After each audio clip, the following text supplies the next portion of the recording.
Hello, everyone. My name is Matthew Remski. This is the Anti-Fascist Dad podcast. It's episode 17, Understanding the Boys and Men of 4chan with Dale Beran. All of the other politics that I wrote about that were in the book, I kind of thought they would fade into irrelevance, but a lot of it's still bouncing around. So, yeah, like politicians using that QAnon-style rhetoric or sort of spreading misinformation like far-right trolls were doing in 2017, where they're just sort of divorced from the truth, and they say spreading ideas that are just politically expedient but just wrong. That's become part of politics in the same way.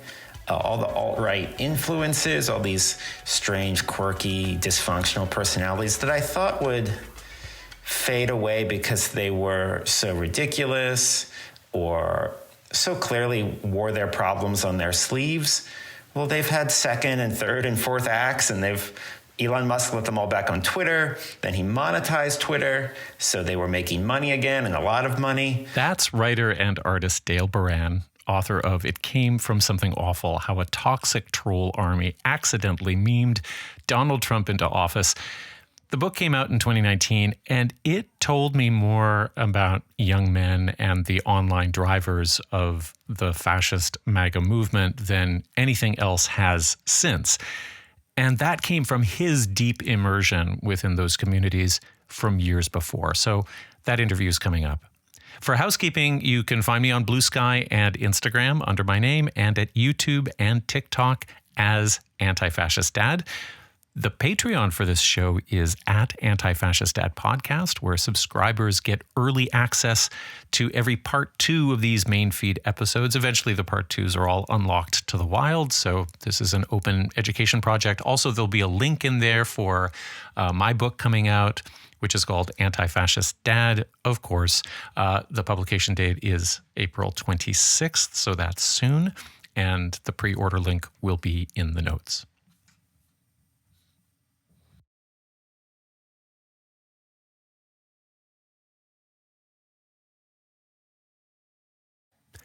Over on Conspirituality a few weeks back, I interviewed Noelle Cook, the journalist and documentarian who just published a fantastic book called The Conspiracists: Women, Extremism, and the Lure of Belonging.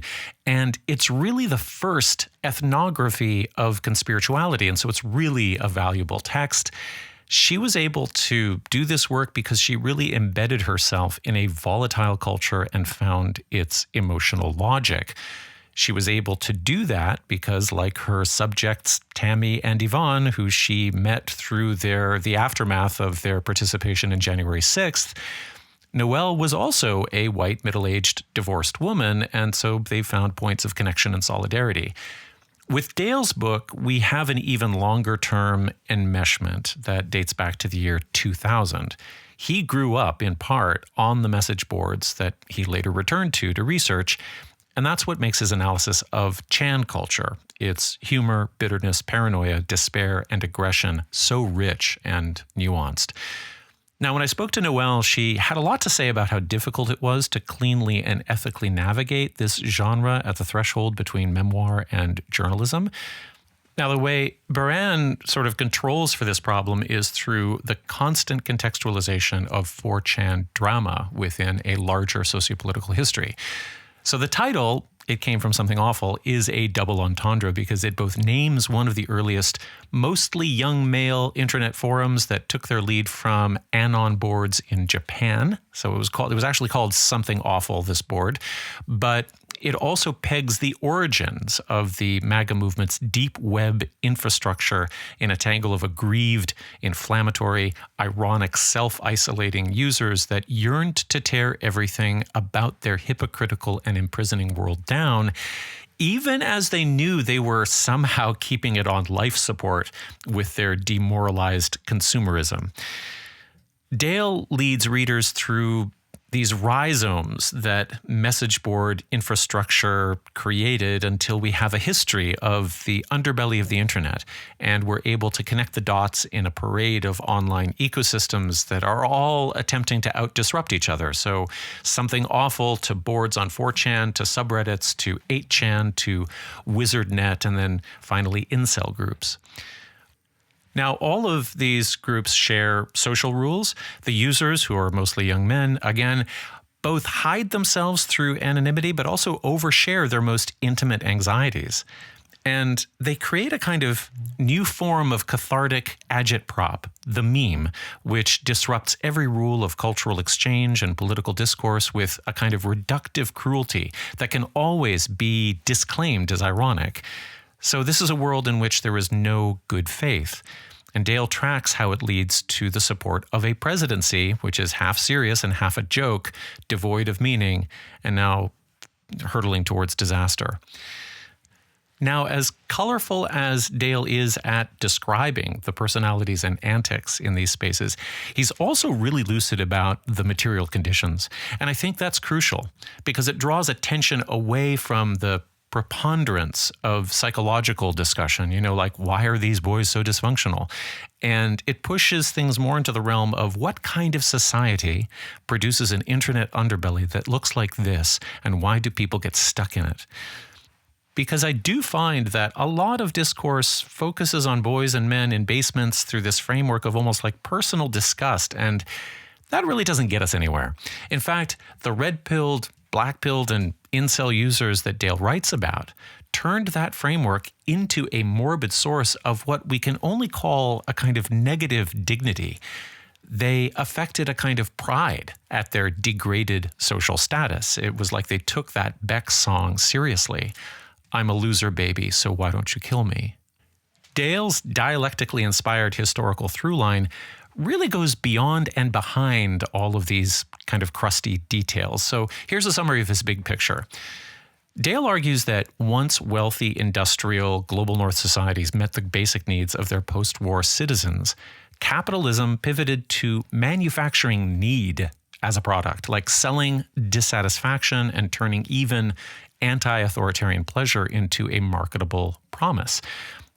So Dale says that the original hippie, but then later grunge critique of commodification was rapidly absorbed.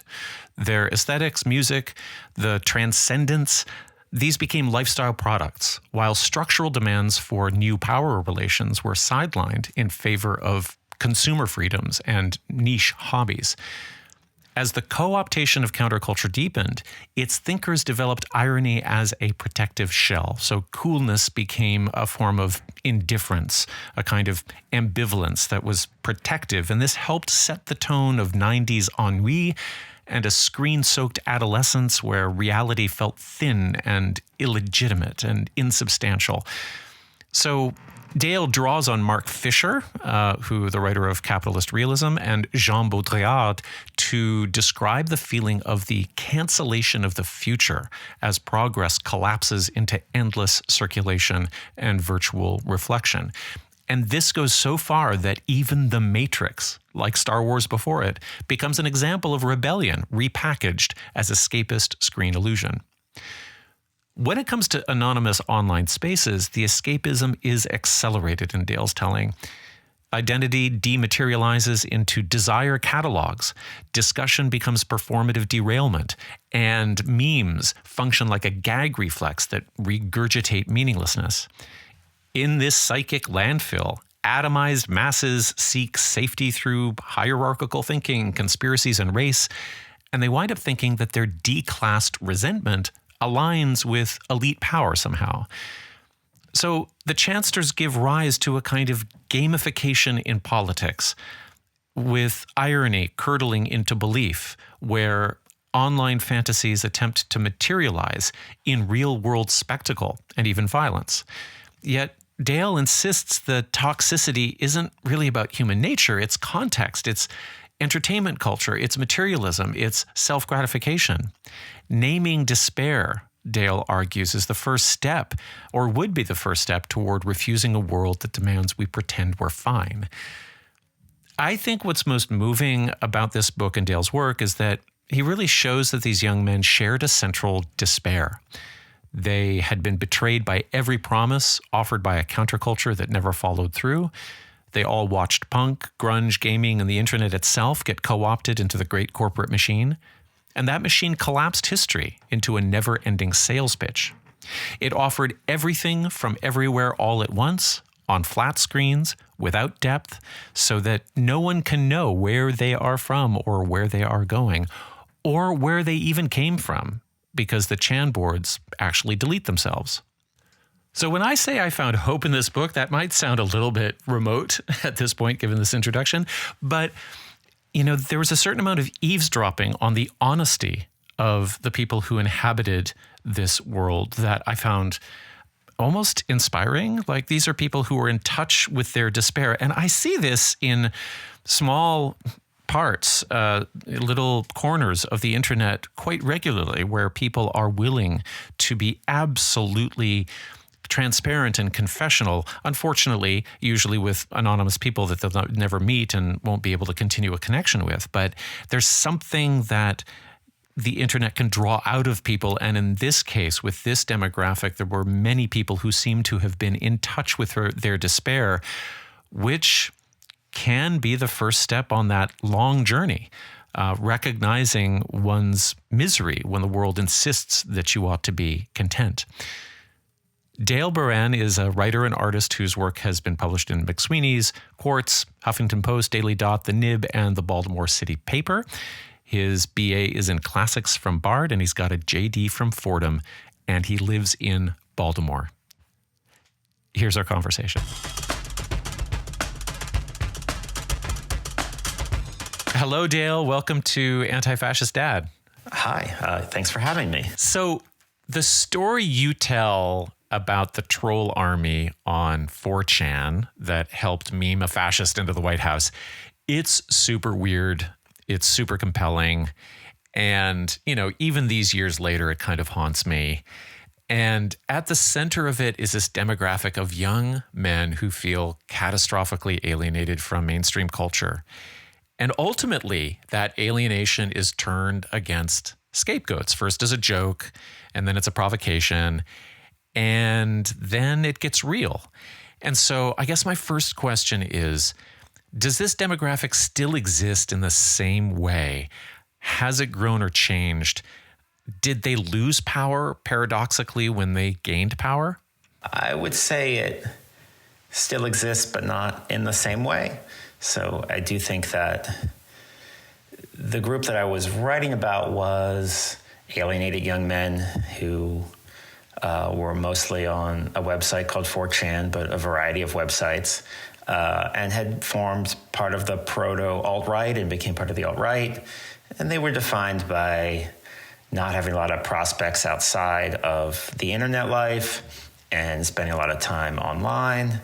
And that, for a variety of reasons, made them drift to the right or the far right and made them pretty radical. And for a while, they supported Trump. Now, does that exact demographic exist? Well, sort of, but it's probably different people. It's different young people. There's certainly now alienated young people with not a lot of prospects in life who are spending a lot of time online, who are terminally online. In fact, that's kind of become a type, like we see that depicted in media, and these terms for them like incel or something are thrown around as jokes. People are kind of more aware of that as a sociological problem. But all of the other politics that I wrote about that were in the book, I kind of thought they would fade into irrelevance, but a lot of it's still bouncing around. So, yeah, like politicians using that QAnon-style rhetoric or sort of spreading misinformation like far-right trolls were doing in 2017, where they're just sort of divorced from the truth, and they say spreading ideas that are just politically expedient but just wrong. That's become part of politics in the same way. All the alt-right influences, all these strange, quirky, dysfunctional personalities that I thought would fade away because they were so ridiculous or so clearly wore their problems on their sleeves. Well, they've had second and third and fourth acts, and Elon Musk let them all back on Twitter. Then he monetized Twitter, so they were making money again, and a lot of money. So all of those people, a lot of them are doing extremely well in the new Trump era. And then, there are things like Silicon Valley's lurch to the right, it's just somewhat related, similar politics. And what Elon Musk turned Twitter into is very similar to the website that I wrote about. It looks a lot like 4chan, and Elon Musk was using the same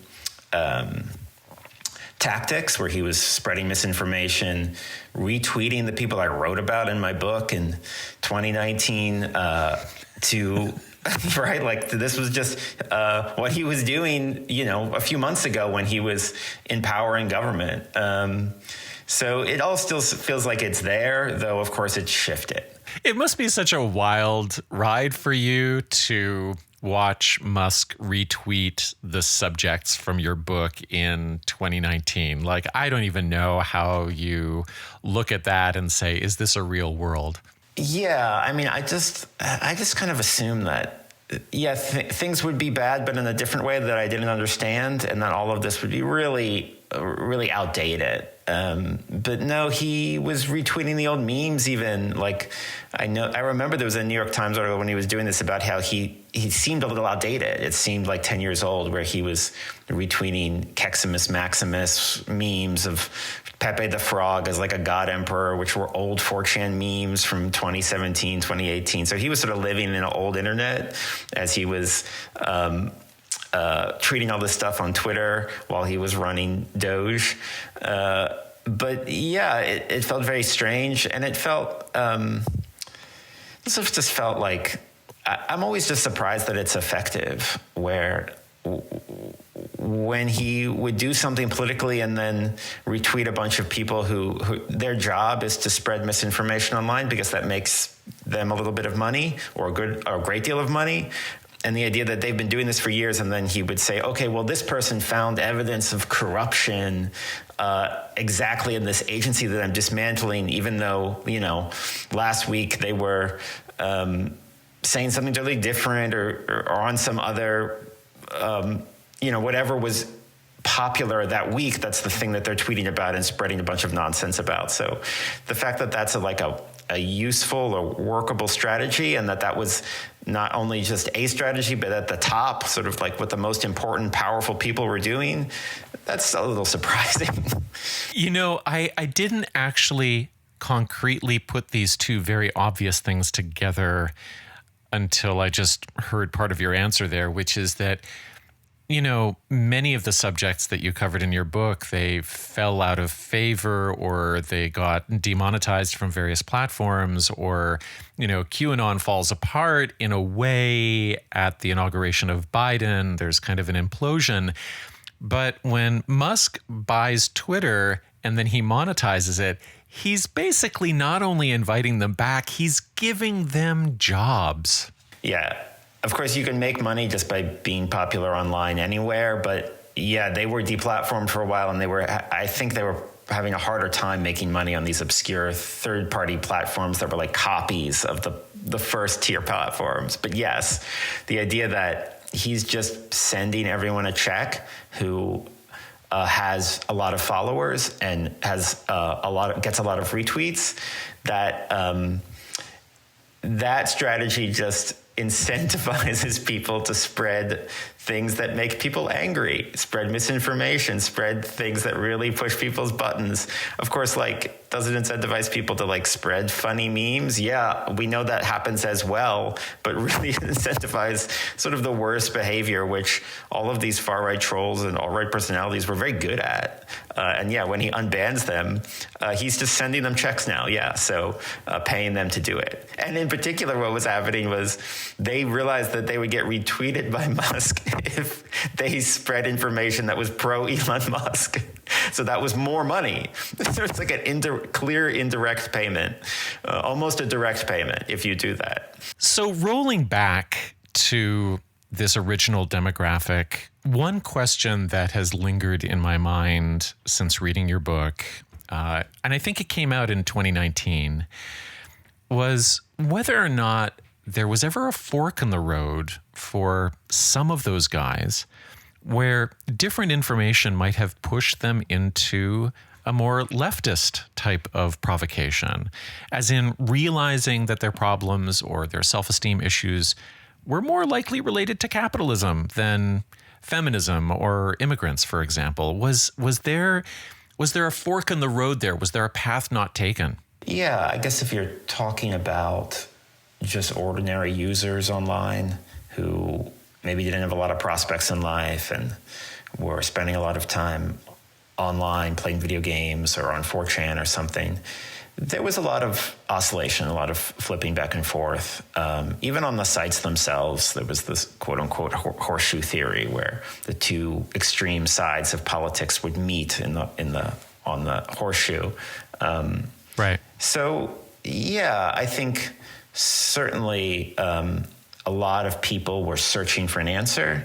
So searching for like, well, why am I here? Why am I stuck? What's wrong with society, or what's wrong with me?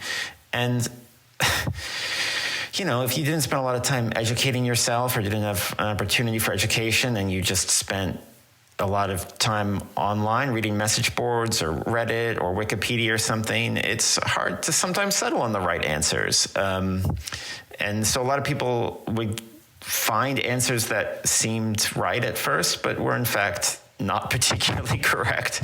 And you could see that in the shape of the politics, where all of these far-right sites were providing answers for like, oh, well, in the past, you wouldn't have been this alienated, or this is how you would have perceived yourself as a man, or you would have had self-esteem, or you would have been more successful.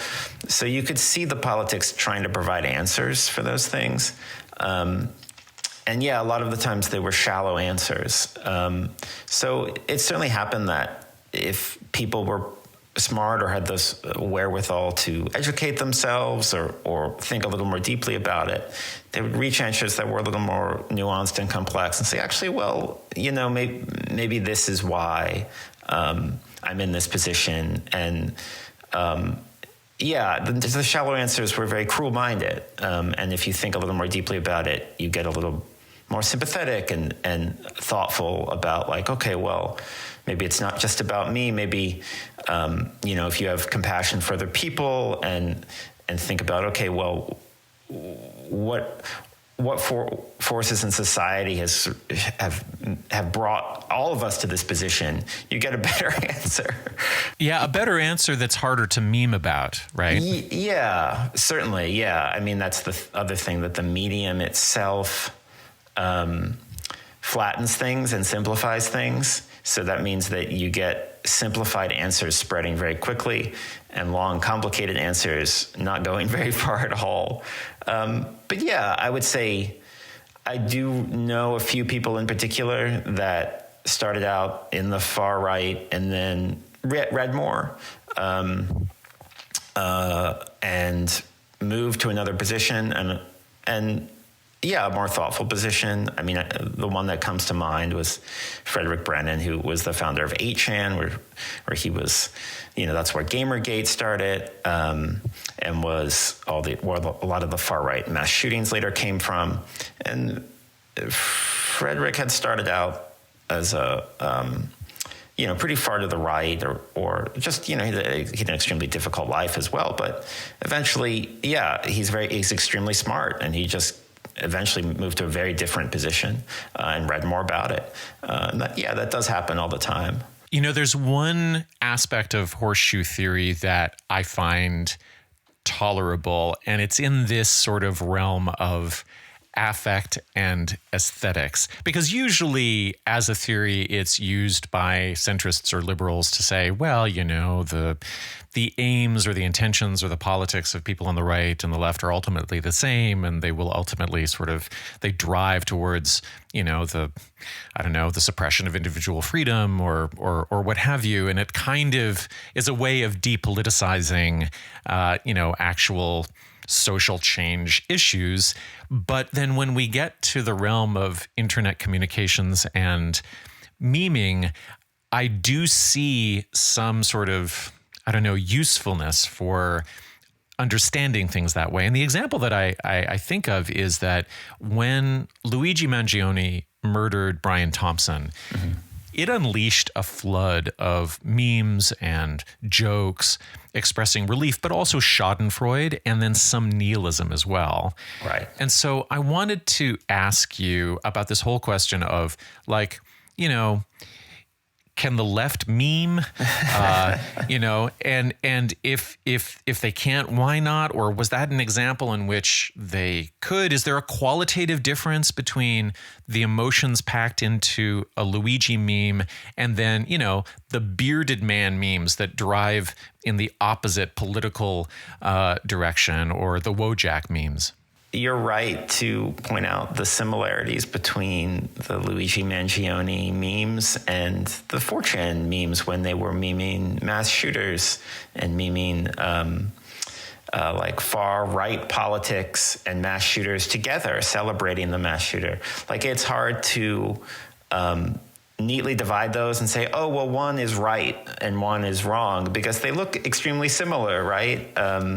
Right. So it is peculiar to think about that, okay, well, here are two sides of the political spectrum, and they're doing almost the exact same thing.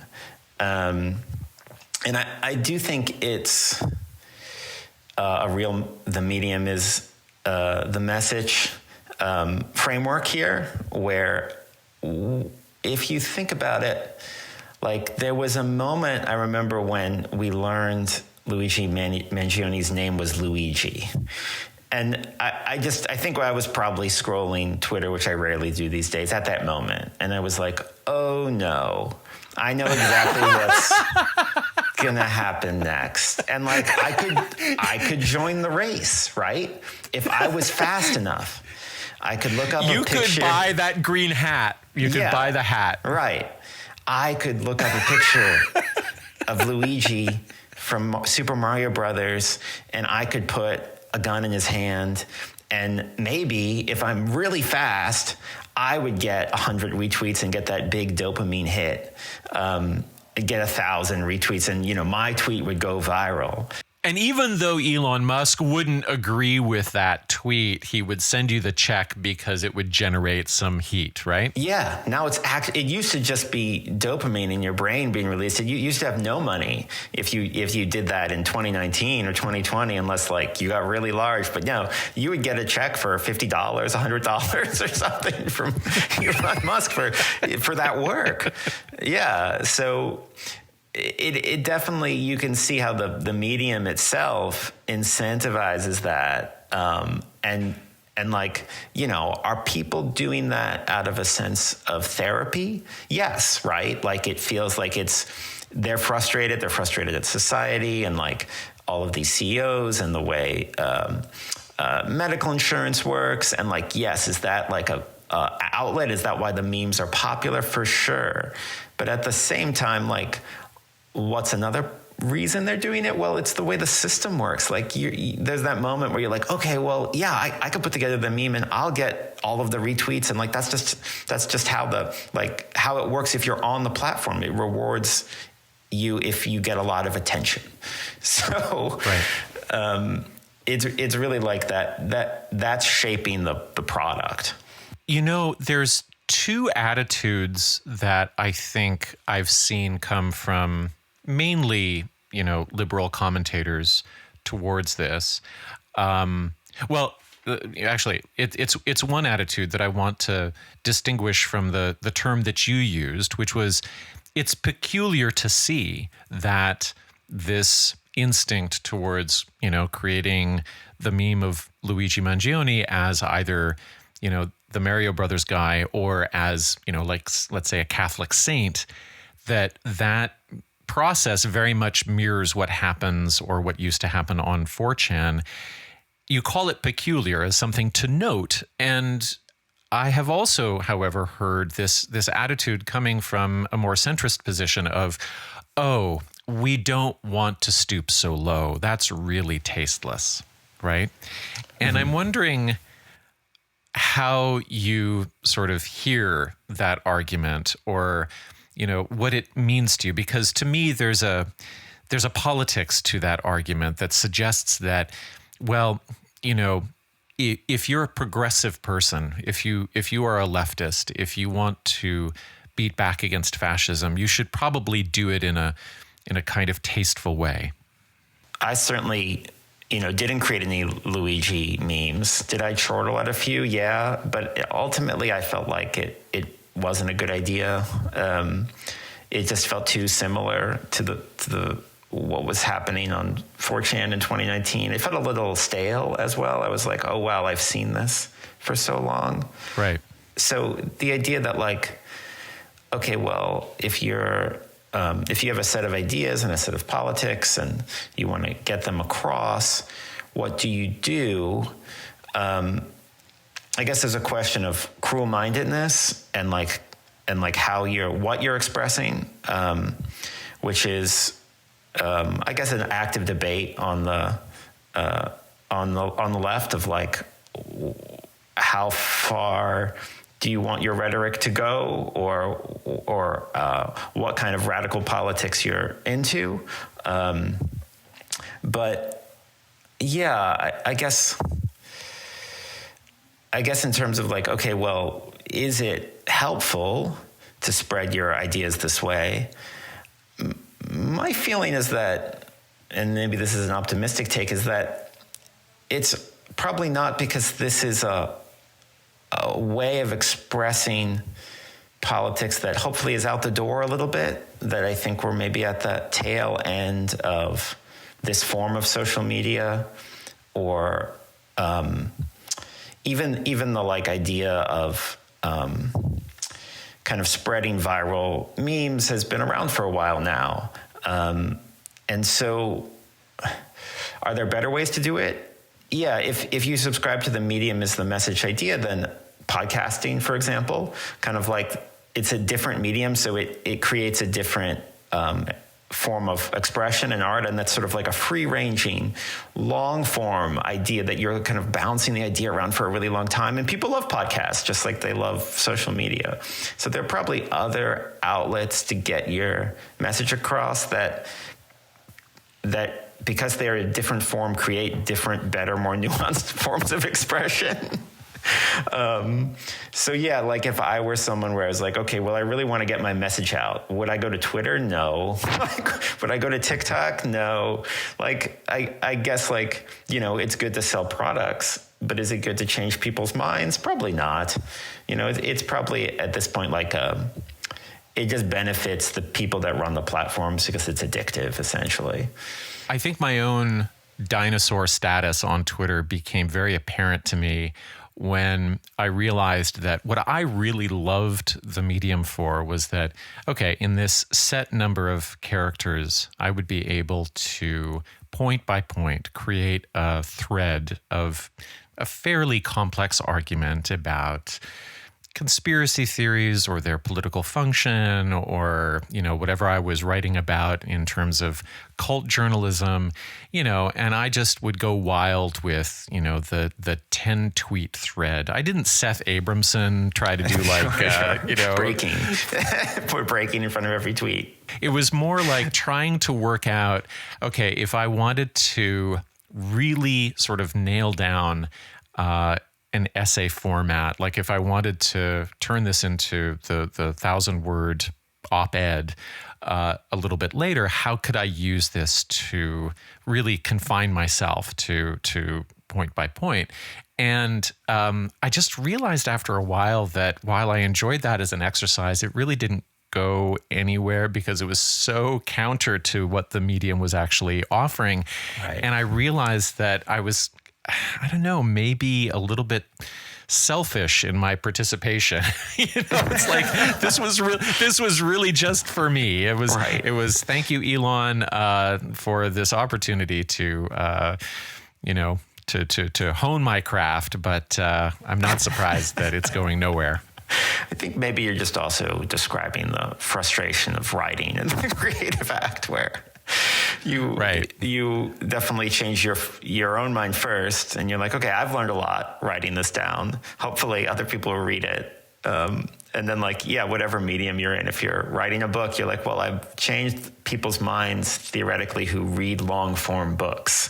Yes. Right. And so you're writing a tweet. Okay, well, changed my mind, maybe educated myself. Maybe other people are into reading this, but maybe it will just fly by in the constant. It's like dropping something in a river and watching it rush off. That's the feeling of putting anything on Twitter. So right. You're never quite sure what exactly exactly it's doing, or as you enter this like strange sweeping landscape where everything just gets swept away immediately. Right. Well, the thing that my fantasy depended upon was this idea that there are going to be readers out there who really see that this guy is using this medium, this format for something that's actually really unique and innovative. And, everybody else is using it as a toss away place. But this guy is really like, he's taking up proper space here. It was so delusional. Yeah, you can change it. Yeah, you can. You can change the whole system, right? No, but I do think everyone felt that way a little bit at the beginning. Yeah, there was an optimism at first. Right. So you were fine to at least try it before we realized that it's. Yeah, I mean, I do honestly. Okay, so what I would relate it to is that one of the most interesting professors that I had at University of Wisconsin when I went there for a year was this guy in the religious studies department who, whenever he assigned a book or an article, he said, your first assignment to me is to hand in a 25-word synopsis of the book or the article, whatever it is. And if you can do that, then I'm pretty well assured that you've caught the idea. And that's what I related it to. I think that was the favorite, because I think I write too much generally, and I think that particular exercise in concision was super, super helpful. And that's the mindset that I was in when I was thinking that somehow it would become a Twitter genre, right? Yeah, that's true. Yeah. I also felt the same way for a little while. Like when Twitter was early, I was like, well, why can't if I can't just compress it into a single tweet, that's just a writing challenge. Like plenty of people are successful in this medium. Right. But yeah, I guess in the rearview mirror, the way that I now think of social media is like, well, so many people are on there to tickle themselves, just entertain themselves, to feel good about hearing their politics in their little echo chamber. Right. And it really is sort of a form of entertainment, not really a form of messaging. And that's not true of other mediums. Even new mediums like podcasting feels like, okay, well, people are actually there listening, maybe a little bit for company because they're lonely, but also because they're interested in being informed. And I'm not sure that's really happening on social media as the pace of the posting gets faster and faster and more addictive.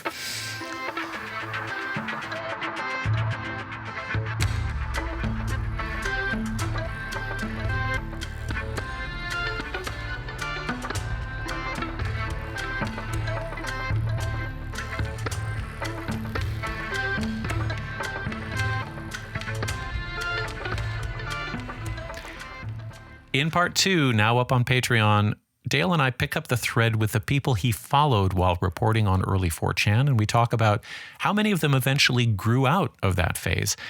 Some moved on once their offline lives improved, while others remained tied to screens, showing how internet use can resemble gambling or addiction when the real world supports aren't there, they don't materialize.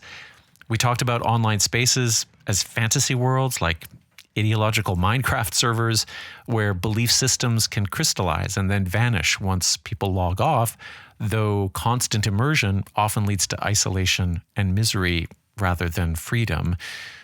We also talk about accountability, especially for those whose early trolling techniques later fed into QAnon and the alt-right. Anonymity encouraged antisocial behavior without consequences, and many former participants now wrestle with guilt and confusion about what they're responsible for, what they were up to. A lot of kids were thrown into this environment without a hand to hold, and it took too long for us to recognize the harms created by toxic platforms and corporate incentives. I was also able to tell Dale how his work has helped me explain these dynamics to my own kids as a form of inoculation. That's the show, folks. Take care of each other.